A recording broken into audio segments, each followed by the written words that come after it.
The Infernal Hulk is pure nightmare fuel because this guy has enough power to rival the one above all, and I'll talk about what that means here in a second. But what this does is this initially opens up in Red Creek, Kentucky with a couple of guys, right, who are basically construction workers. Now, one of these guys is important, and I'll talk about who that guy is here in a second. But in the midst of this whole thing, there's an alarm that goes off, and so this dude ends up bailing out, right? He takes off as fast as humanly possible because the whole thing is an old evacuation siren. And this other guy's just kind of like, I've never heard that siren before.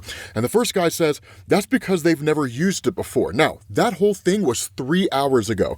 In the here and now, we just have like a handful of soldiers who are preparing battle formations, right? They're quite literally prepared to go to war. Now, this guy who had jumped in his truck and taken off, the guy that I said was important, that is a guy by the name of David Bridger. Now, David Bridger is a name that a lot of you guys may not know of. He debuted in a 2019 one-shot comic called War is Hell. It had 2 stories. The second one was written by Philip Kennedy Johnson, the guy who's writing this story, and it focused on the idea of David Bridger in Afghanistan basically being a war hero. And that's why in this comic, he's referred to that way, right? One of the soldiers says, holy crap, you're David Bridger. Captain Davis said you were a legit war hero in your day. And Bridger just says, right, that's not how I remember it. And the other guy's just kind of like, well, he said you were a crazy good shot at least, and that you killed a whole ton of people. And Bridger's just like, that's the opposite of a hero, kid, right? Because as it stands right now, whatever force this is that's moving towards them is 1,000 meters out. It's getting closer, and all these guys are afraid to die. And that's why Bridger just tells this other dude, he says, I can see your name tape. What's your name? And the guy just says, it's Travis. And so Bridger just says, Travis, nobody in combat's a hero. Everyone's just trying not to get killed. The good ones help their buddies not get killed. And I know it's scary as hell, Travis, but I'm going to try to look out for you. Cool? And Travis is like, awesome, right? Because Bridger can tell right off the bat, Travis is terrified.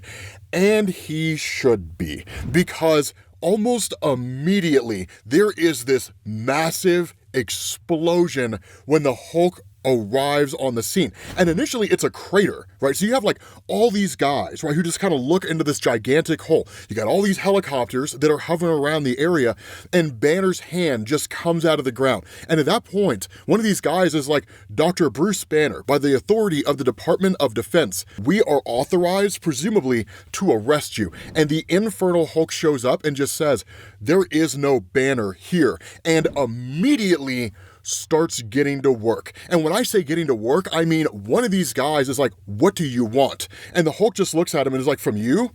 Nothing. And just like claps his hands and blows this dude's head apart. At that point, Bridger's just like, light him up, right? And they all start firing every shot they have. Helicopters, bullets, the whole 9 yards. What does Hulk do?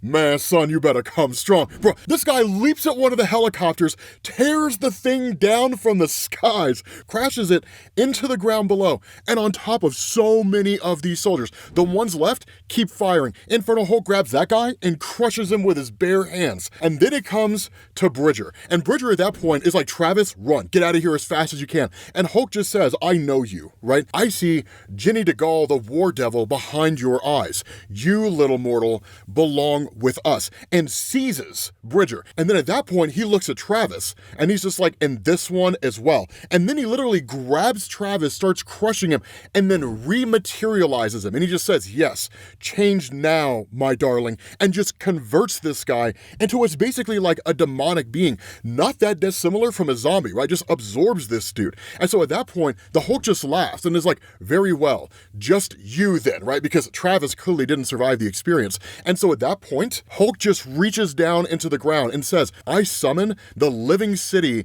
of Golgotha. Like, once I summoned you to the bright towers of Nynaeve, I now raise you from the mountain tomb of Udru. The mother of horrors is dead. Her eldest lives.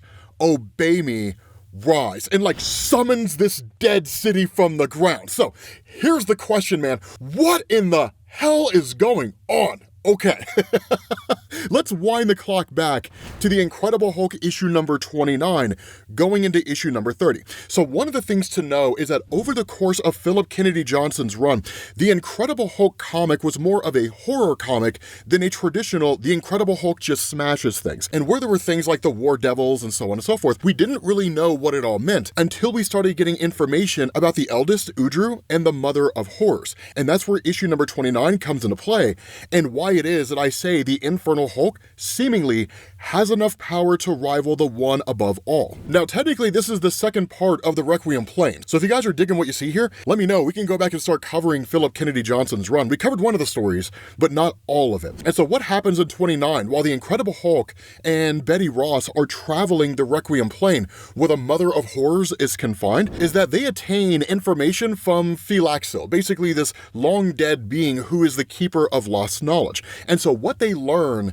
is this tale they weren't aware of before, where it says, I see Earth when it was new, quiet, gods, nothing else, oceans deep, peaceful, except there's something down there, right? It's changing things, everything. Pretty things went dark, quiet things got hungry. And so Betty asks, what else do you see? And the Hulk says, another god, the one who made everything. He didn't care about Earth until the monsters came. He made a monster to kill all the monsters. It was over, but the thing in the dark was still there. God opened the ground and found her, and she put the dark in him too. The Mother of Horrors created the one below all. Now, here's how this all kind of fits together, because what Philip Kennedy Johnson did was effectively retcon the origin of evil on Earth. So one of the things that had been established up to this point is that where the one above all had been responsible for the creation of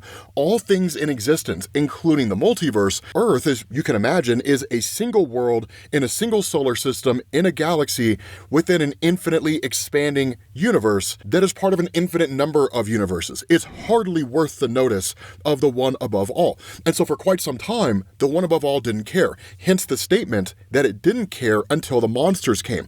Now, a lot of you guys probably know about the Elder Gods within Marvel. And in case you don't, these are beings like Chthon and Sidorak and Set, the Serpent King, and all that kind of stuff. Chthon you guys probably know because of your travelings about the Scarlet Witch and so on and so forth. What Philip Kennedy Johnson had done is he had introduced this notion that at one point, the Elder Gods were benevolent beings. They were these kind individuals that existed on Earth. They didn't really care about sentient life because it was below them, but they were by no standards of measurement evil. That the Mother of Horrors, also known as Vinruvio, had actually been born outside the influence of the one above all. So she just kind of came into existence all of a sudden. And what ended up happening is that she quite literally took Earth for her own. And in infecting it, she also infected the Elder Gods. And that's what led to the corruption of the Elder Gods in the first place. So that's a massive retcon in the story. More so than that, when the one above all had basically discovered this and had investigated Earth to find out what was going on, that's when she corrupted